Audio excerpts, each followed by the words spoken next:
Internet, welcome back to my channel. It is so great to see you here, and I hope you all are doing well. Today we're going to be venturing into one of the other passions in my life, which is, as you can probably tell by the background, reading and books. I've loved to read since I was a baby. I've pretty much always had a book in my hand, so I wanted to share this passion of mine with any other book lovers out there. I don't know, I just wanted to do something different. Just hang out with me as I review all, what is this? 1, 2, 3, 4, 5, 6, 7, 8, 9, 10, 11, 12, 13, 14.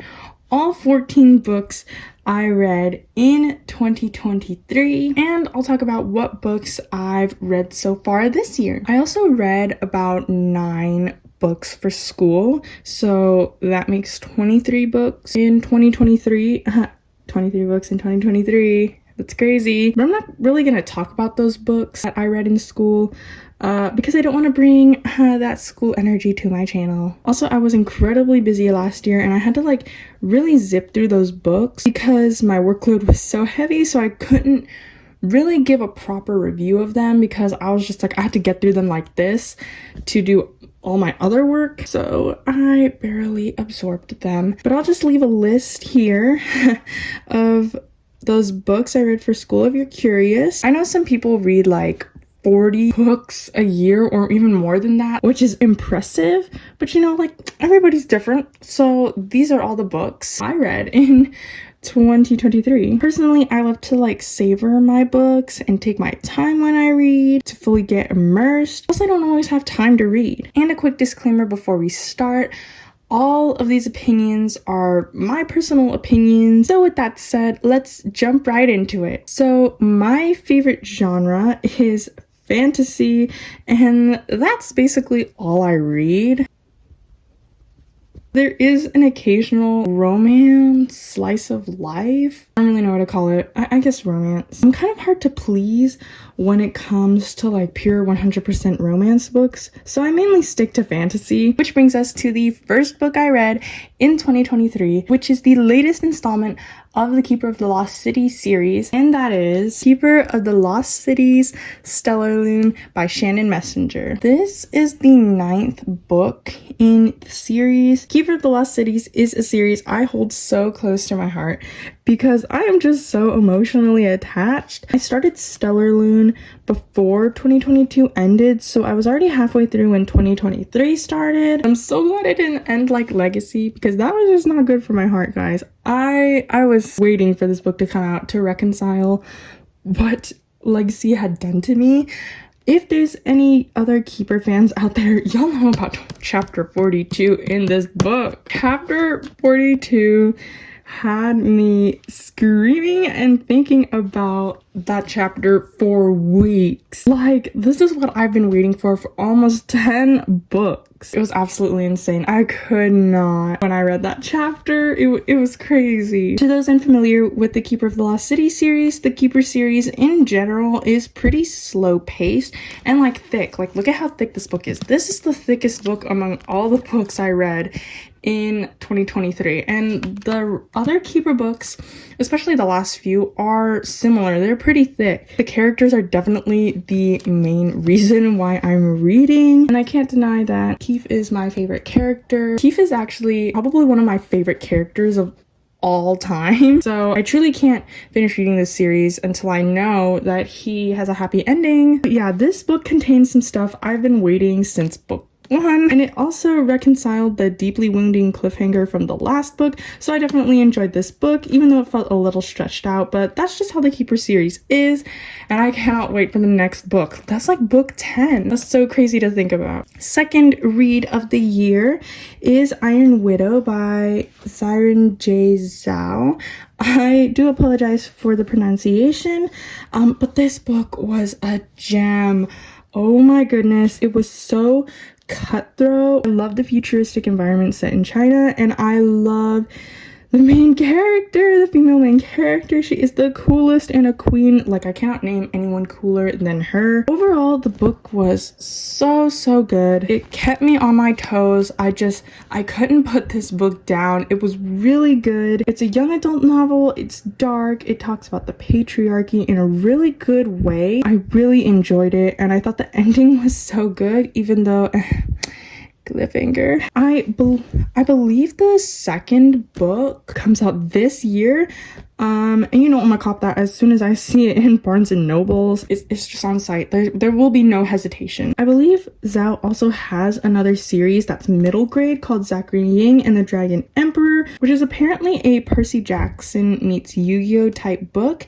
And y'all, Percy Jackson is basically my favorite series, and after reading Iron Widow, I'm like ready to read anything by Zhao. So I might have to get that, and I can't wait for the Iron Widow sequel. Next up is a duology by Su Lin Tan called Daughter of the Moon Goddess Book 1 and Heart of the Sun Warrior Book 2. Let's just take a moment of appreciation for the covers. This has to be like one of the prettiest books I own in my library. They're so pretty. I mean, just like look at that. I bought this series because I love the story of the Chinese moon goddess Chang'e. So I saw and I bought. I really liked how it was a bit of like spin-off story which focuses on Chang'e's daughter. I stuck around to see how that love triangle would get solved. I gotta say, I switched teams at the start of the second book. The team I was on for book 1 was different than the team I was on for book 2, and I stand by my book 2 decision. It was also like a slower paced book, and when I say slower paced book, I mean, like, to me it felt like some of the scenes were unnecessary or that the story was being dragged out, but that didn't make it a bad book at all. This is just preference. I would say the ending of the second book was not what I was expecting. Like, it wasn't the typical fairy tale ending, but you know, I'm content. I'm happy with it. This was an overall very good read. The fourth book I read last year was The Stolen Heir by Holly Black, author of the Folk of the Air series, aka the Cruel Prince series. I thoroughly enjoyed reading the Cruel Prince series. It was so good. I literally was whizzing through the trilogy. Like, I could not put that down. I read it so fast because it was just so good. So of course I had to get this book, which centers around characters who were kids in the Cruel Prince series but young adults in this book. There were definitely some twists throughout the story, or just things I wasn't expecting in general, which of course just made the book all the better. And I just love this book just like I loved the Folk of the Air series. I do believe there is a sequel to this book, maybe, perhaps, I don't know, but it was a really good read. But I do have to say, I don't think anyone can top Jude and Carden. Like, they are an iconic duo in Elfhame. Next up is another duology by authors Catherine Doyle and Catherine Weber called Twin Crowns Book 1 and Cursed Crowns Book 2. This was a pretty good read. It wasn't difficult at all. Like, it wasn't like a tough read like some other maybe like YA books may be. And so for that reason, I think it would appeal to younger people on the YA spectrum. I definitely loved the dual perspectives. I liked being inside both twins' heads, and surprisingly, I liked reading about both of their romances. I'm just gonna give a little spoiler here. Shen and Rose are the superior couple, methinks. That's just my opinion. It was a pretty good read overall. It was definitely interesting. I think I'd read it again. It was pretty good. Next up is the first romance or slice of life I read in 2023 called Imogen? I'm not quite sure how to pronounce this name. Imogen, obviously, I'm gonna say, by Becky Albertalli. I think it touched on some great topics I hear being debated a lot, like in the queer community.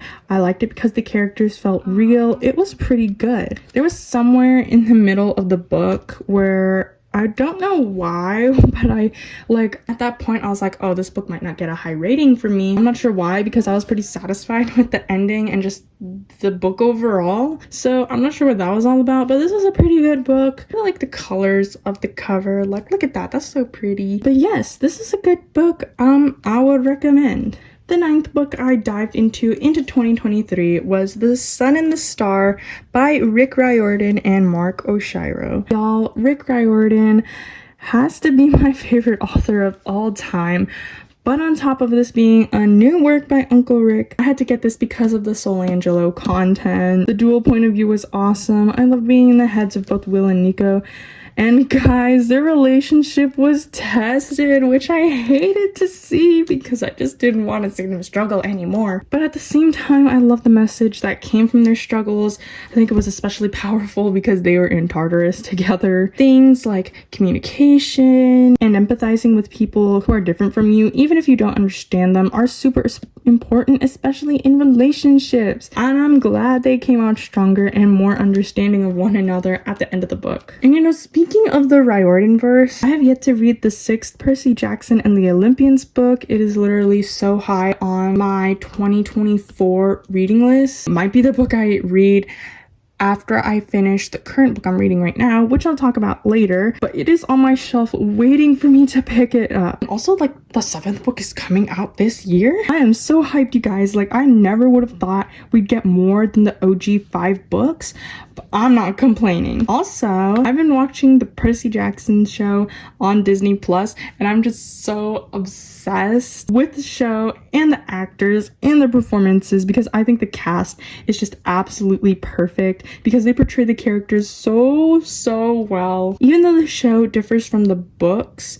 a bit, I still love it with all my heart, and I just can't wait for the 2nd season, which needs to come as soon as possible. But going back to The Sun and the Star, this was such a good read. I really enjoyed being back in the world of Percy Jackson, so it's a good read. Finally, in the double digits, book 10 was Howl's Moving Castle by Diana Wynne Jones. Before I read this book, I had vague memories of watching the Studio Ghibli movie of this book a few times, so I thought I'd give this book a shot. And you guys, it did not disappoint at all. I have to say the vibes were spectacular.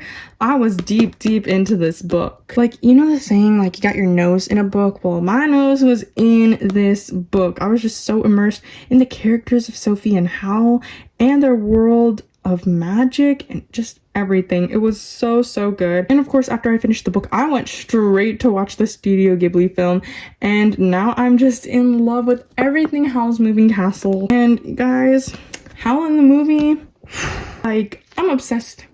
I'm in love. This book was definitely amazing. If you love the movie or the Studio Ghibli film, then I would suggest reading this book. It's such a like fun read. It's like so pocket sized. Like, this is the smallest book compared to like the rest of my books. Like, it's short. She's not that thick. I would say that this would be like a perfect spring or summer read. You could probably get through this like in a couple days, honestly. It was so great. The vibes are awesome. Moving on, we have another romance book and the first holiday book. I actually bought a few holiday or winter books to get myself in the Christmas mood throughout December, and Along Came Holly by Cody Hall was my first festive read. It was actually better than I expected because I'm usually not as satisfied when I finish a romance book compared to when I finish a fantasy read, but this one was engaging and kept me reading. Like, I would read this book in big chunks because once I picked it up, I just kept reading. This does have spice in it, and it's not fade to black. It is for sure skippable. I'm personally not a spice person at all, so I would skip that part. But yeah, this is really good. It is enemies to lovers. I think it was pretty good. Next up is Talk Santa to Me by Linda Urban. And this was another festive read. I don't have much to say about it. I don't think I'd pick it up again. That's really all I have to say. I just didn't vibe with it, and that's totally on me. I'm a picky romance reader. I just don't really have much to say about it. It just wasn't engaging to me. Now here is probably my least favorite read of the year. It is called Let It Snow by John Green, Maureen Johnson, and Lauren Miracle. I honestly didn't feel a connection to any of these characters at all. I felt quite the opposite. I was very meh about them. It's not like I was rooting for their downfall or anything throughout the book, but it's not like I was cheering them on either, or cheering for them. I actually finished this book in like record time. I think like 2 or 3 days. That was because I wanted to move on to another book as fast as possible. So I was just reading this as fast as I possibly could to just move on. And again, this is personal opinion. Like, I know there are some people who rated this book very high. There's like a Netflix film about this book, so there are people out there who like it. I'm just not one of them. I would not pick this up again. That's just me. And finally, the last book I read in 2023 was Monsters Born and Made by Tanvi Burwell. You guys, oh my gosh, this book was so many things.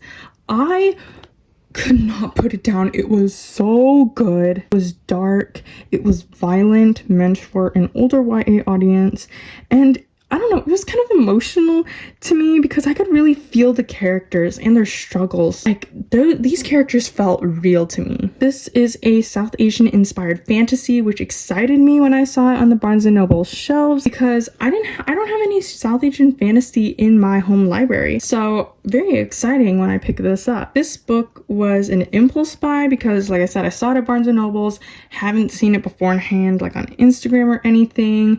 I vibed with the synopsis. And I bought it, and oh my gosh, this did not disappoint at all. I was on my toes the whole time, and the ending kind of destroyed me in a sense, like that it was not what I was expecting at all. But like, the more I think about it, the more it just kind of makes sense considering like the circumstances. Like, it just feels very, I want to say, accurate to real life and like history, because I'm sure something like this has happened before, but I don't want to spoil it. So if you've read this book, if you know, you know. This is a book I will be recommending to so many people. Actually, I already have, because it was just so good. So good. It felt like a full course meal with appetizers and dessert and everything. Read it if you can. It is so good. It's definitely on my favorite shelf. I'm definitely gonna be reading this again. Oh my gosh, it was so good. So I started this book like late December 2023, and I continued reading it into this year. So I'd consider this my last read of 2023 and also my first read of 2024. Great way to end and start the year, I just gotta say. Whew, if you see this at Barnes & Noble's, get it. You gotta get it. It's so good. Okay, so this brings us to 2024, and after reading Monsters Born and Made, I picked up Light Lark by Alex Astor, which is a wildly popular book on booktok, probably one of the most popular books on booktok. I don't know, maybe just from what I've seen. I don't know. It was a pretty good read. I think I'd read it again. I don't know why the first 10 pages were so hard for me to get through. Maybe I felt like there was too much information being withheld for too long. Like, 10 pages is a long time. I don't know. And after 10 pages, we finally got some info. So basically, after the first 10 pages, I was good. Like, this was a really good read. I've heard very mixed reviews about this book on social media, reviews in general. Like, either people really love this book or they absolutely, like, just hate it. I'm kind of in the middle. I have, like, books that are higher than this, but you know, not many. This was a very good read. It was very interesting. The world was very, I would say, intricate, kept me interested. I thought it was really good. I'm gonna share some spoilers here, so if you don't want to hear, just go to the next chapter, to the next book. Just skip ahead. Okay, are you still here because you want spoilers? Okay, good. So I did not like Grimm from the start. He's one of the main male characters who, like, instantly started hitting on the female main character, Isla. And yeah, I just did not like him from the start. His approach was way too forward. Did not like that. But like, I guess they had a history together that was like erased. So maybe that's why he was so forward. I don't know. I didn't like him at all. But I was Team Oro. From the very first interaction Isla and Oro had together, I was Team Oro from the start. I was so unsure if they'd like actually get together, because like at first it was just like, oh, she's someone she's gotta work with. Then I was like, hold on, now why am I feeling like more of a connection between these two than, you know, with Grimm? So I was so unsure they'd actually get together. So imagine my shock when Oro's love for Isla is just revealed. Like, I was kicking my feet, pumping my fist in the air. Like, I called that. I was rooting for it from the very first interaction. It just felt like such a victory. I felt so triumphant for calling it. Like, Yes, my team won. And this actually brings me to my current read, which is Nightbane by Alex Astor. This is the sequel to Lightlark. Look at these covers. They're so cool. I think they're very cool. I'm like not even 100 pages in, like this is where I am in comparison to the rest of the book. But so far, it's pretty good. Just like the last book, you know, I'm really digging it. And I can't wait to see how everything just kind of unfolds. So that is what I've read in 2024, this year so far. And those are all the books I read last year. I'm honestly not one to set reading goals or like a number of books I hope to finish in a year. I really just love to go with the flow, see, you know, what book I want to read next based on like just how I'm feeling. I just read as many books as I can in a year. I just want to enjoy my books and, you know, savor them. That's the kind of person I am. So guys, that is it for today's video. I hope you guys enjoyed. I certainly had so much fun reviewing all the books I've read last year, like kind of looking at them like this. That's kind of a lot of books. Like that's a good amount of books, and just seeing them all laid out just kind of reminds me of the memories I have with them. Like I remember reading these two at the dinner table and like at night a lot. This one, Keeper series, just so near and dear to my heart. I love jumping back into the Percy Jackson universe with The Sun and the Star, Howl's Moving Castle. That just sparked kind of an era in my 2023, like a Howl's Moving Castle kind of era. I remember bringing Twin Crowns and Cursed Crowns like on a trip with me over the summer, and I remember ending off my year with Monsters Born and Made. Yeah, just seeing them all laid out like this makes me really happy. I just love reading so much. So let me know if you guys enjoyed this video, and let me know if maybe at the end of this year you'd like to see a what I read in 2024 kind of wrap up, because I'd love to talk about that. I love talking about books, as you can probably tell. Thank you so much for watching. I hope you guys enjoyed. Let me know your thoughts in the comments below. And if you've read any of these books, I would love to know if you've read any of these books. Let me know your thoughts on them. Or just if you want to let me know any of your current reads, or just want to share anything about books in general, I would love to hear it. And let me know if you have any video ideas for me for the future. I would love to hear your suggestions. Thank you so much for watching till the end. I hope you enjoyed. Have a great rest of your day, and I hope to see you next time. Bye!